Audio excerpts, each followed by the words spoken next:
İyi günler sanatseverler. Tesip sanatını anlatırken, görsel olarak sizlere paylaşırken daha çok faydalanmak istediğiniz kitapları da sizler için seçmeye karar verdim. Başlangıç için neler karıştırmalıyım, hangi kitaplardan faydalanmalıyım dediğinizde ilk başlangıç tesip kitabı Türk Söme Sanatlarında Stilize Çiçekler Hatayı olabilir. Bu Cahide Keskiner'in çalışmasıdır. Ve bu kitap Kültür Bakanlığı yayınıdır. Başlangıç olarak yapraklardan hatayilere, pençlere motif olarak sizlere örnekleri sunmaktadır. Sap çıkmaları, dal çıkmaları ve hatayiler başlangıçlı çalışmayla başlangıç kitabınız olabilir. Daha sonra kitabınızda bu alfabeyi, tesibin alfabesini öğrendikten sonra desen tasarımı İnce Hanım'ın kitabını sizler için önerebilirim. Bu kitap biraz daha çizim tekniği ve çeşitleri çoktur. Ve bu kitapta tarihçesi de vardır biraz tesip sanatının. Ve yine geometrik olarak desen tasarım çalışmalarını verir. Klasiklerden örnekler verir sizler için. Ve araştırmadan bu tezyinin, tesip tezyininin hatta uygulanışının tarihçesini de anlatır. Köşebentlerle, geçmelerle, zencereklerle, bordürlerle genel bir bilgi verir. Desen tasarım kitabı. Biraz daha desen tasarıma oturtturduktan sonra Türk sanatında tesip olan İlhan Özkeçeci ve Şule Bilge Özkeçeci'nin hazırladığı yine motiflerin olduğu, başlangıçta motiflerin olduğu ve klasik bir bilgiden bahsedilen, daha sonra geçmeler, zencereklerden sonra figürlerin, bordürlerin, köşebentlerin, serbest çizimlerin nasıl yapıldığını gösteren ve orijinal yazma kitaplarla da sonunda örnekler paylaşıldığı güzel bir kitaptır. Ve bu kitapta başlangıç için desen çizmenizde, reprodüksiyon çalışmanızda size örnek olabilir. Biraz desen ve çizim bilgisini öğrendikten sonra, kompozisyonları yavaş yavaş oluşturduktan sonra bordürler, geometrik desenler, zencerekler ve geçmeler için İslam sanatına geometrik süsleme isimli Yıldız Demiriz'in kitabını tavsiye edebilirim. Burada yine hem minyatür sanat için hem de tesip sanatı için geri mekan, geometrik desenler vardır. Arkasında ise geçmeler, zencerekler, bordürler, tuğla yapımı, hani geçmenin, zincirlerin birlisi, ikilisi, beşlisi, yedilisi dediğimiz madalyonlara kadar çalışılmış örnekleri görürsünüz. Eğer minyatür sanatında da tesip sanatında da stilize çiçekler ve şükufedanlar çalışacaksanız Ali Üsküdar'ın kitabı sizin için en güzel örnektir. Yine orijinal çalışmaları burada görürsünüz. Tüm çiçekler Ali Üsküdar'ın tesip ve Rugani Üstadı çiçek ressamıdır. Gülnur Duran'ın bir çalışmasıdır. Kubbe altı yayınıdır. En sonda yine tesipli örnekleri vardır. Klasik tesiplerin örnekleri vardır.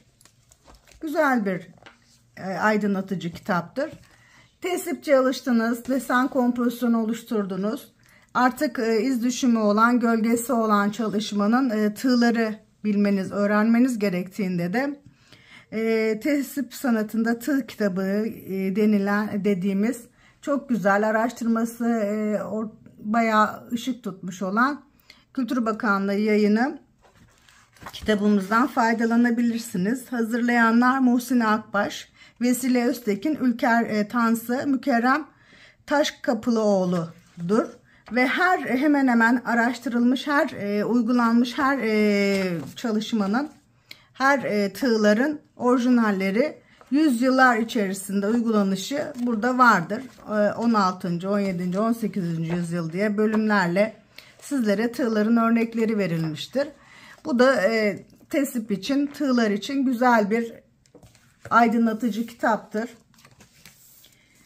Çiçeksel motifleri öğrendikten sonra tabii ki tesip sanatında hayvansal motifler dediğimiz Rumi çalışmalarımız çıkmaktadır. Hayvansal ve su damlalarının şekillendiği Rumi çizim ve teknikleri Sabiha Baykan Koç Hanım çalışmış, toparlamış ve örneklerini, tüm klasik örnekleri yine sizlere sunmuştur.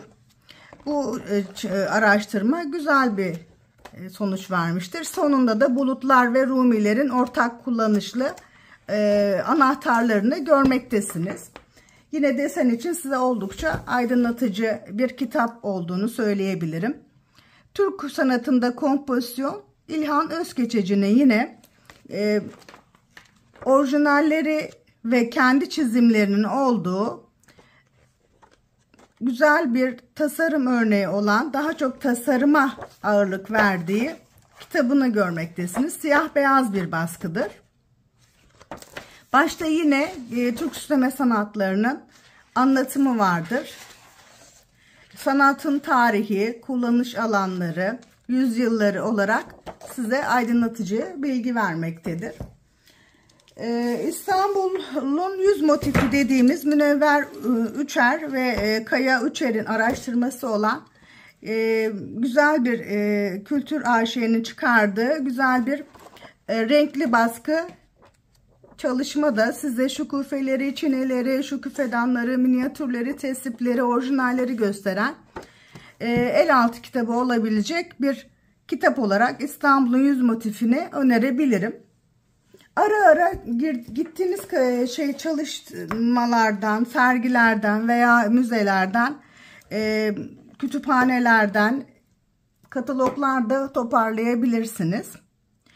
Bu klasikler ve el yazmaları sizin her zaman başucunuzda aydınlatıcı olarak bulunsun.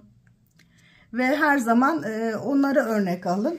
Çünkü başlangıçta daha çok orijinaller ve klasikler sizin örneklerinizdir. Yani başkasının çalışmasını örneklere kopya etmek yerine orijinalleri, el yazmalarını ve yüzyıllarca dönemsel olarak gelişmiş olan tesipleri görmenizi isterim. Tüm sergi kataloglarını, müze kataloglarını ve el yazmalarını araştırıp bulmanızı tavsiye edebilirim kütüphanelerden. Birçok kitabın olduğu gibi Ömer Faruk Atabek'in size alfabesiyle siyah beyaz çalışmalarını verdiğim saygıdeğer hocamın kendi kitabı Diyanet Vakfı Yayınları'nda çıkmıştır. Onu da tesip ve minyatür olarak araştırma kitabı olarak başucu kitabı yapabilirsiniz. Hatta tesibin çalışma evreleri diye tesibin şemsiyede uygulanış, renkleniş halinde gördüğünüz ufak bir aydınlatıcı çalışmadan sonra kendi çalışmalarını görebilirsiniz. Şimdilik tesip için vereceğim eserler, çalışılmış eser kitaplar bunlardır. Ama daha sonra paylaşacağım diğer kitaplar da olacaktır. Bunlar başlangıç için sizlere ışık tutacaktır. Beni izlediğiniz ve takipte kaldığınız için teşekkür ederim. Abone olmayı unutmayınız.